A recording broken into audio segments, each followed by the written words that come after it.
Bagamat karapatan ng mga mambabatas na mag-request ng travel authority, karapatan din naman ng taong bayan, partikular na ang kanyang mga nasasakupan na malaman ang dahilan bakit siya lalabas ng bansa.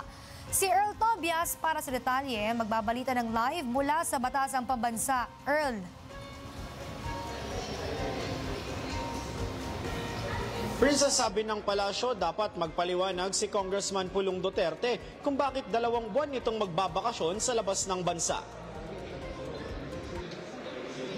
17 bansa kasi ang ipinaalam ng kongresista na pupuntahan, kabilang ang the Netherlands mula December 15 hanggang February 20. Paliwanag ng palasyo, karapatan ng kongresista na mag-request ng travel, pero dapat ay naipapaalam ito sa kanya nasasakupan. Kagabi kinumpirma ng House Secretary General na mayroong travel clearance request sa Congressman Duterte. Subalit iginiit ng kanyang kampo na nag-leak lamang ito at hindi sila ang naglabas ng sulat. Ang sulat na yan naka-address kay House Speaker Faustino Bogie D kung saan sinabi ng kongresista na sariling pera niya ang gagastusin at magpa-participate muna via virtual sessions sa Kamara habang nasa abroad.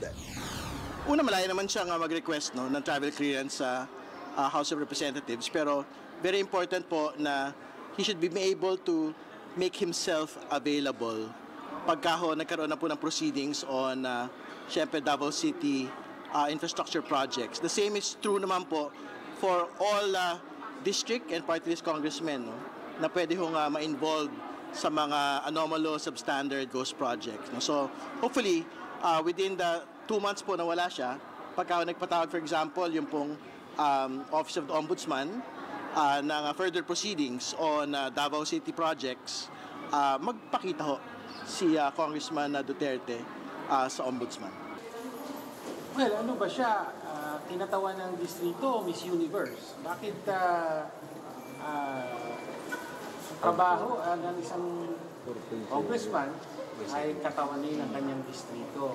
Dapat mag-expect ang mamamayan ng mas mataas na standard ng serbisyo mula sa kanilang mga elected representatives. At ang pinaka-basic, of course, ay pumasok sa Kongreso para madala mo ang interest ng iyong constituents, whether sa committee hearings or sa plenary. So yun yung unang punto. Pangalawang punto, well, kaduda-duda rin ang timing ng request dahil ito yung panahon na inaanyayahan siya ng eyes to eye na sumagot ng ilang katanungan. Sabi naman ni Representative Zia Alonto Adyong, normal ang pag-request na lumabas ng bansa para sa public officials. Pero ang hindi aniya normal ay ang dami ng bansang lilibutin ni Congressman Duterte. Ikaw ba pag tinanong kita, pupuntahan mo ng 17 countries. I mean, this is not something normal that we see regularly from House members. I don't know kung travel ba ito, leisure, or with family, or official business. Usually, ang mga travel talaga na lumalabas dyan, 2 weeks, 3 weeks pag official. Pag official, much shorter. Kasi minsan, 3 araw lang, 5 araw lang.